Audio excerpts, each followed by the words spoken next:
Here to discuss stories in business this week is Ted Streuli, editor of the Journal Record.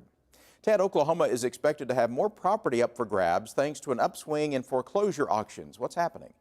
Right, this is interesting because actually foreclosure filings are down about 6% from the previous month, 3% from a year ago as of April.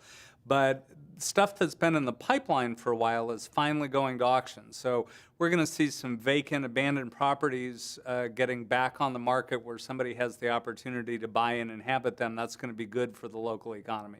Speaking of housing, some cities may soon lose their rural status for home loans. Give us the details. Well, the USDA has a rural home loan program that makes mortgages available with no down payment in rural towns.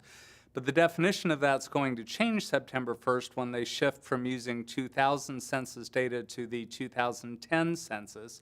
Some of those towns that were near the 20,000 population cutoff will have outgrown their rural status and no longer be eligible for the program. Some good news for Chesapeake Energy as the outcome of the company's pending lawsuits look positive.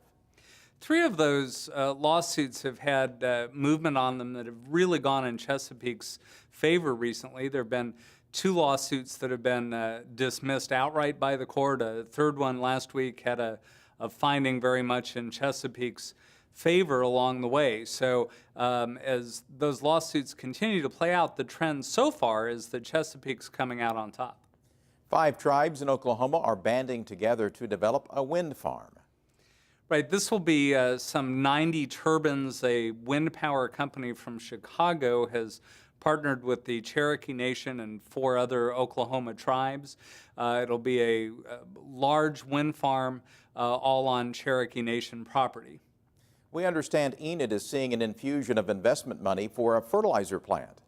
The Koch brothers are putting about $1 billion into this facility in Enid. They're going to build 1 new plant there and upgrade other parts of the facility.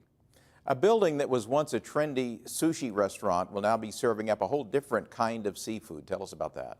That's right. The folks who own S&B Burger Joint are expanding on 9th Street in Oklahoma City and taking over the building that used to house the Pachinko parlor. This is going to be Hillbillies, Po' Boys, and Oysters. They're going to have oysters on the half shell and obviously poor boys. Ted, what are you working on for next week? Yeah, gambling revenue is way up, second biggest year following only 2007 behind the recession. Labor costs about steady, but revenue up about 5% to $37.5 billion. We're going to take a look at what may be driving that. We'll look for that in the Journal Record. Ted Streuli, editor of the Journal Record, thanks for joining us. My pleasure.